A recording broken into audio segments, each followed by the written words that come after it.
Nabil इन्भेस्टमा dividend रिइन्भेस्टमेन्ट plan कसरी छनौट गर्ने?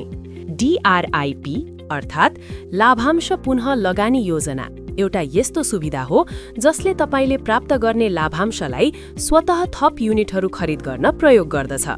यसले कम्पाउन्डिङको फाइदा दिँदै थपिएको युनिटबाट समयसँगै तपाईको पोर्टफोलियो वृद्धि गर्न मद्दत गर्छ। यस सुविधामा सहभागी हुन वा आफ्नो विकल्प परिवर्तन गर्न निम्न प्रक्रियाहरू अपनाउनुहोस्। सर्वप्रथम आफ्नो रेजिस्टर्ड अकाउन्ट प्रयोग गरी सिस्टममा लगइन गर्नुहोस्।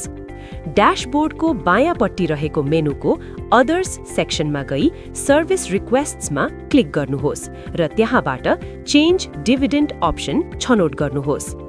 अब चेन्ज डिभिडेन्ड अप्सन पेज खुल्नेछ।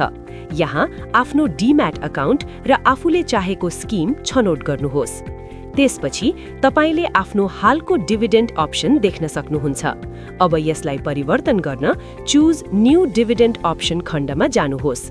यहाँ तपाईले आफ्नो हालको विकल्प भन्दा फरक नयाँ विकल्प रोज्नुपर्ने हुन्छ। यदि तपाई आफ्नो लाभांश सिधै लिंक गरिएको बैंक खातामा प्राप्त गर्न चाहनुहुन्छ भने पेआउट छनौट गर्नुहोस् र यदि लाभांशबाट थप युनिटहरू खरिद गरी लगानी बढाउन चाहनुहुन्छ भने DRIP छनौट गर्नुहोस्।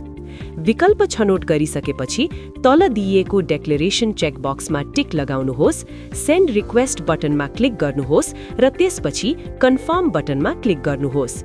अब प्रमाणीकरणका लागि सेन्ड OTP मा क्लिक गर्नुहोस् र आफ्नो इमेलमा आएको OTP प्रविष्ट गरी भेरिफाई गर्नुहोस्।